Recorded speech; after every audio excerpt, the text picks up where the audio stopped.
Waalaikumsalam warahmatullahi wabarakatuh. Berjumpa lagi bersama saya Wong Ganteng sak donya.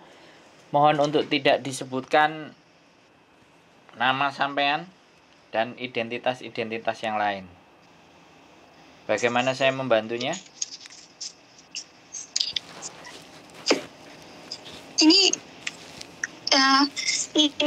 Ini perempuan.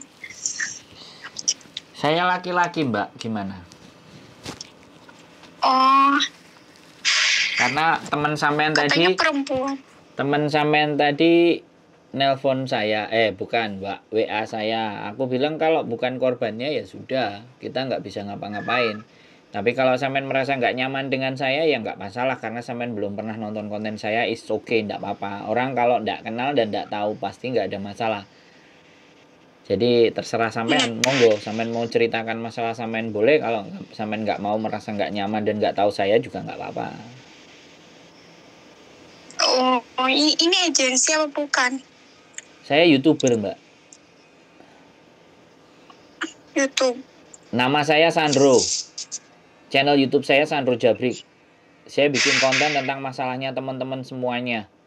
Mulai dari piutang, mulai di interminate majikan, mulai diusir sama majikan, mulai majikannya narkoba, pengkonsumsi narkoba dan semuanya. Nggak apa-apa kalau sampean memang nggak yakin dan nggak percaya, nggak apa-apa. Makanya sampean tanya detail sama yang ngasih tahu sampean. Kalau sampean langsung telepon jadinya ya kayak gini. Buat saya no problem. Berarti sampean memang nggak pernah tahu saya. Saya sederhana. Nggak tahu. Lah ya nggak apa-apa. Ya kalau nggak tahu Bapak kerja di sini. Kenapa? Kerja di sini lama. Saya YouTuber, Mbak. Kerjaannya saya dengerin curhatannya teman-teman, dengerin masalahnya teman-teman. Kalau teman-teman mau dibantu solusi, saya punya solusi. Tapi kalau teman-teman nggak mau juga nggak apa-apa. Itu kerjaan saya, Mbak. Makanya sampean kalau belum lihat YouTube saya pasti akan begini. Dan saya tahu orang-orang yang tidak mengkonsumsi channel YouTube saya pasti. Tapi kalau yang sudah tahu dia pasti dengan, oh iya oke, boleh mas, boleh gini. Nah, sampean cerita sama teman sampean kan bingung, nggak bisa bantu. Akhirnya sampean diarahkan ke sampean karena saya dianggap sama teman sampean itu bisa bantu sampean. Tapi kalau dari dalam diri ini sampean nggak yakin dan nggak tahu dan nggak ngerti, ya sudah, nggak apa-apa. Gitu aja sih, santai aja Mbak. Gak ada masalah. Kalau sampean mau matikan juga boleh. Kalau sampean mau cek dulu saya siapa boleh. Channel YouTube saya Sandro Jabrik. Oh, cuma mau pendapat doang. Ya silakan. Kalau mau Boleh. Ya boleh. Saya dengerin. Kerjanya saya itu dengerin curhatannya teman-teman. Kerjaan saya. Tapi takut majikan cowok pulang bentar lagi. Ya kalau pulang kan langsung aja ya. Kalau makanya dari tadi sampai nanya aja ya. Saya terus akan jelaskan diri saya sendiri dong. Saya kan yang buang-buang waktu siapa kan? Ya saya nggak ada masalah. Saya tidak di dalam majikan. Saya kerjaannya dengerin curhatan. Ayo, piye? Bingung nggak? Iya. Ini kan ceritanya gini. Kemarin tuh aku kan kerja gitu di rumah majikan. Nah, majikannya itu punya adik cewek. Pontotnya tuh tidurnya sama nenek tapi belum nikah. Nah, dia itu tuh sama nenek. Terus nenek tuh aku tidurnya di rumah nenek gitu bolak-balik. Karena di rumah majikannya rumahnya kecil. Jadi aku tidurnya di sana, dia tawarin gitu. Pas udah tidur di situ kan udah lama nih, 3 tahun. Udah gitu kan nenek sakit. Itu tangannya bengkak. 2 minggu yang lalu tuh masih ada di rumah. Tapi baru 1 minggu ini dia dirawat di rumah sakit. Terus pas gitu,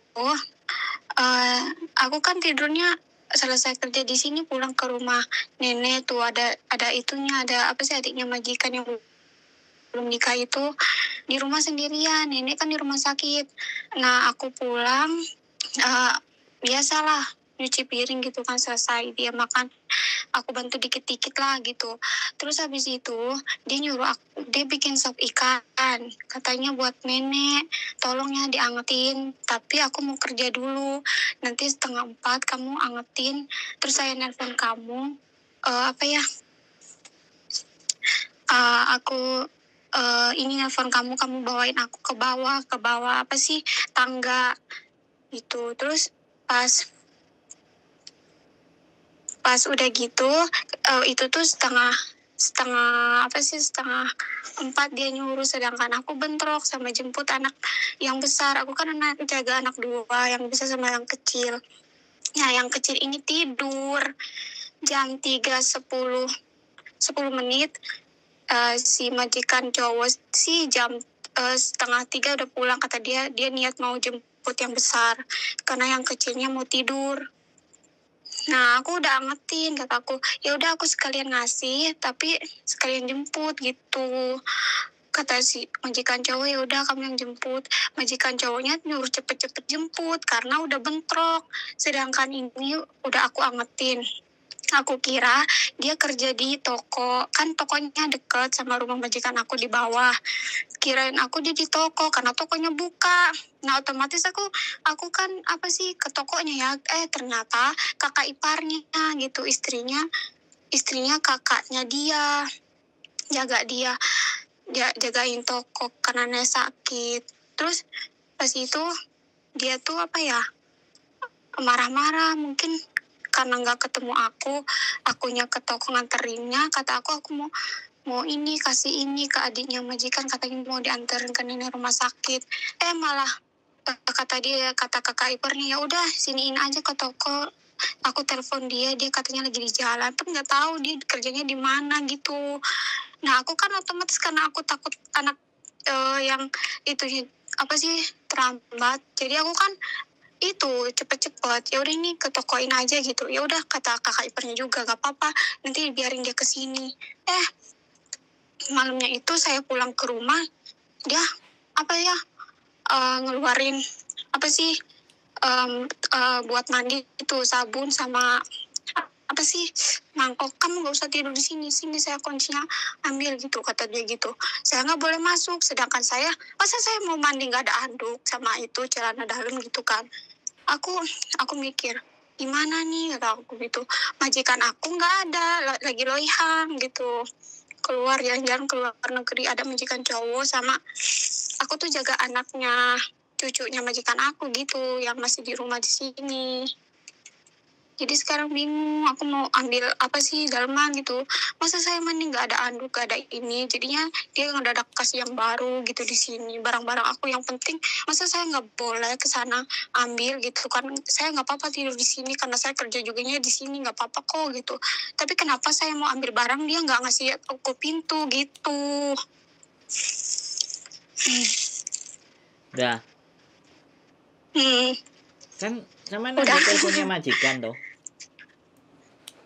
Jadi bingung. Kan sama ada teleponnya mau majikan. Mau ambil barang-barangku di sana semuanya.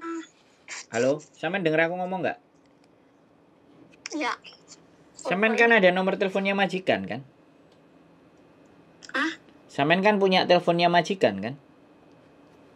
Majikannya nggak tahu, yang cowoknya kayak nggak ini, malah ya udah kamu tidur aja di sini kayak gitu. Duh, yang tanda tangan ceweknya tuh lagi loihang. Sekarang saya tanya sama sampean, yang tanda tangan sampean majikan cowok apa cewek? Cewek. Sampean kan bisa telepon sama majikan perempuan. Tapi nggak tahu kenapa waktu semalam kan kayaknya mereka telepon tapi nggak diangkat. Makanya mereka suruh aja aku tidur di sini. Seharusnya kan majikan cowok bantu aku dong ke sana, ke rumah nenek gitu kan, ambil barang-barang aku. Ini mah enggak. Ya sampean minta dong, sampean ngomong dong. Barang-barangku ada di sana, aku mau ngambil. Kontrak sampean di tempat yang enggak, dengerin aku ngomong sekarang. Ganti saya yang ngomong, Mbak. Karena cerita sampean itu belibet. Paham enggak? Intinya kan sampean enggak boleh masuk rumah di mana rumah itu sebenarnya baju-baju sampean kan dan perlengkapan sampean ada di situ kan. Masalahnya kan sebenarnya itu toh. Iya. Enggak kan? Ngalor ngidul ngetan ngulon panjang banget ceritanya kan, sebenarnya enggak boleh masuk. Sampean tinggal telepon majikan sampean. Ya, yang perempuan. Kalau nggak bisa diangkat, sampean tinggal telepon agent sampean. Ya kan? Sampean telepon agent sampean nggak bisa, sampean telepon majikan cowok. Majikan cowok tidak bisa ngasih izin ke rumah itu. Pertanyaan saya, tinggal diketok aja rumahnya. Kan gitu aja toh. Kuncinya juga udah diambil kuncinya. Loh enggak, sekarang pertanyaan saya, sampean kontraknya di rumah yang ada baju-baju itu atau di rumah yang satunya? Rumah satunya, saya cuma tidur doang di situ. Ya berarti kalau sampean di rumah satunya, sampean juga nggak bisa berhak dong masuk-masuk ke rumah yang itu toh sebenarnya, bener nggak? Dia kan ngasih kunci ke aku selama ini. Ya aku tanya, walaupun masih kunci seharusnya ya, kalau sampean tidak diperbolehin di situ, bener nggak? Halo? Saya tanya Mbak, aduh, sampean ini sebenarnya konsentrasi apa enggak sih? Aku bingung, sampean itu mau dibantu enggak kan gitu kan? Jadi gini, di rumah itu sebenarnya ketika sampean nggak boleh masuk rumah itu, boleh nggak kira-kira saya tanya? Ya boleh, nah, tapi ya sudah. Saya kan udah bilang saya mau ambil anduk, barang-barang doang gitu. Mau tidur di rumah majikan nggak apa-apa. Makanya sampean telepon bagaimana caranya bos cowok itu ngasih kunci ke sampean untuk bisa masuk ke rumah itu untuk ngambil barang-barang. Halo? Bukan majikan cowok. Duh. Sekarang majikan cowok ada di rumah. Lah ya, ya kan sampean minta tolong ke dia untuk ngomong ke adik iparnya. Adik istrinya kan, yang nggak boleh rumah satunya kan. Orang diem aja. Loh, ya sampean ngomong, kok sampean diem aja. Bos, aku nggak bisa, barangku ada di sana. Gimana caranya aku ngambil? Bisa. Nggak tahu deh, mereka cuma diem doang. Lah terus nek diem sampean mau minta tolong sama siapa? Nggak, kalau sampean diem, ya sampean nggak ngapa-ngapain, sampean telepon saya nggak kasih tahu sama sampean untuk memaksa ke majikan cowok atau majikan cewek, sampean telepon untuk bantu suruh bukain pintunya apa ya bisa, coba saya tanya. Halo? Ya udah nanti nyoba sekali lagi gitu, bilang ke majikan cowok gitu, minta tolong ambilin semua sama telepon lagi majikan cewek, oke? Kalau nggak bisa telepon majikan cewek, telepon agent sampean. Jadi biar yang ngomong nanti agent sampean ke majikan cewek atau ke majikan cowok. Anak itu nggak punya baju, nggak punya perlengkapan. Singsang gimana? Nanti biar yang bantu sampean itu kan agent, bener nggak? Halo? Iya sih, iya. Loh ya bener nggak? Sampean yang harusnya ditelepon itu kan agent sampean, toh bener nggak? Halo? Iya. Jadi sampean nggak bisa hanya mengeluh dan cerita ke kita kalau sampean tidak melakukan sesuatu. Bagaimana caranya sampean kirim WhatsApp ke majikan cewek berkali-kali? Barangku ada di rumah situ, saya tidak boleh dan tidak diizinkan sama adikmu atau adiknya siapa itu yang ada di situ yang sama Mbah. Untuk ngambil barang-barang itu saya tidak diizinkan.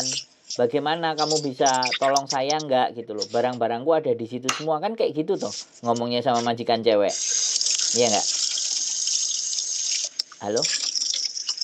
Iya. Bisa dipahami nggak sampean? Kira-kira aku ngomong. Iya bisa. Kalau sampean nggak ngomong gimana? Dicoba 1 kali nggak bisa, 2 kali nggak bisa, 3 kali nggak bisa, 4 kali sampai bisa. Kalau sampean mau butuh barang-barang itu, kalau sampean memang nggak butuh barang-barang itu ya sudah, beli lagi yang baru kan beres ya. Iya kan, karena kuncinya kan cuma di majikan sampean laki-laki dan majikan perempuan yang bisa bantu sampean, bener nggak saya ngomong? Iya.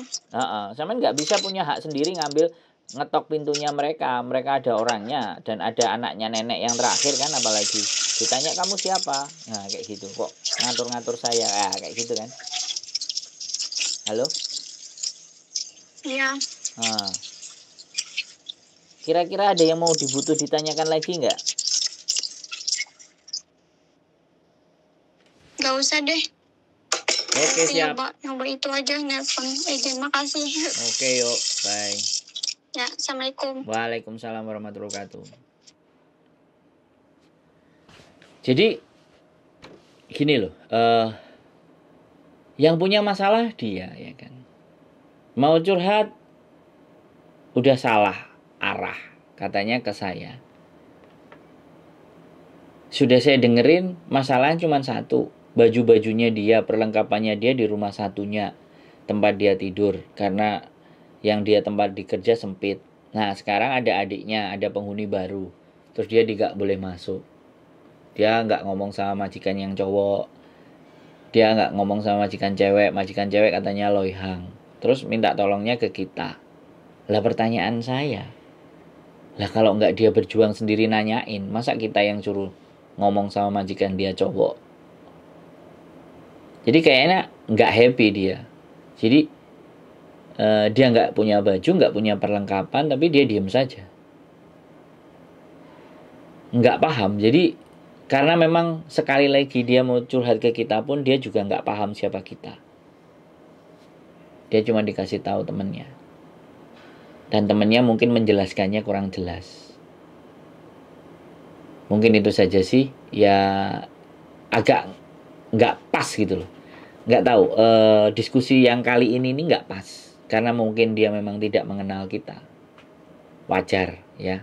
Jadi sekali lagi ya agent. Harus nelpon agentnya minta tolong. Jadi sebenarnya teman-teman masalahnya semuanya itu yang pertama adalah yang harus dihubungi adalah agentnya kalian masing-masing. Yang memang harus dihubungi. Nomor 1 itu adalah agentnya kalian. Kalau agent kalian tidak bisa memberikan solusi ya baru teman-teman ngajak diskusi dengan saya. Atau Miss Yuni. Atau istri saya atau siapapun. Jadi kita ini sebenarnya orang-orang yang terakhir. Paling terakhir ketika kalian sudah tidak ada dan kebuntuan lagi untuk berbicara dengan siapa sih sebenarnya. Jadi ya sekali lagi saya bilang, saya harus minta tolong siapa, dia bilang gitu ya. Saya jawab, ya diri Anda sendiri yang bisa membantu. Telepon, ngasih tahu baik-baik ke majikan cowok, ngasih tahu ke majikan cewek. Kalau nggak masuk lagi ngomong lagi ke agent. Hanya masalah baju dan perlengkapan. Sama handuk dan semuanya. Itu bukan perkara yang ribet sih sebenarnya menurut saya. Perkara yang simple, yang sederhana aja sih. Cuman nggak tahu mbaknya mendramatisir atau seperti apa ya, kita nggak ngerti kan. Oke, gitu aja. Makasih ya sudah mau telepon walaupun jawaban itu tidak seperti apa yang Anda harapkan. Karena tidak segala sesuatu penyelesaian itu sesuai yang Anda harapkan. Kalau saya bilang nggak cocok, ya saya nggak akan cocok. Kalau nggak tepat, ya sih pasti akan tidak akan saya sampaikan secara tepat. Karena semuanya kembali lagi ada ukuran-ukurannya. Oke, gitu aja. Keep stay tune my YouTube channel and see you next video. Bye-bye.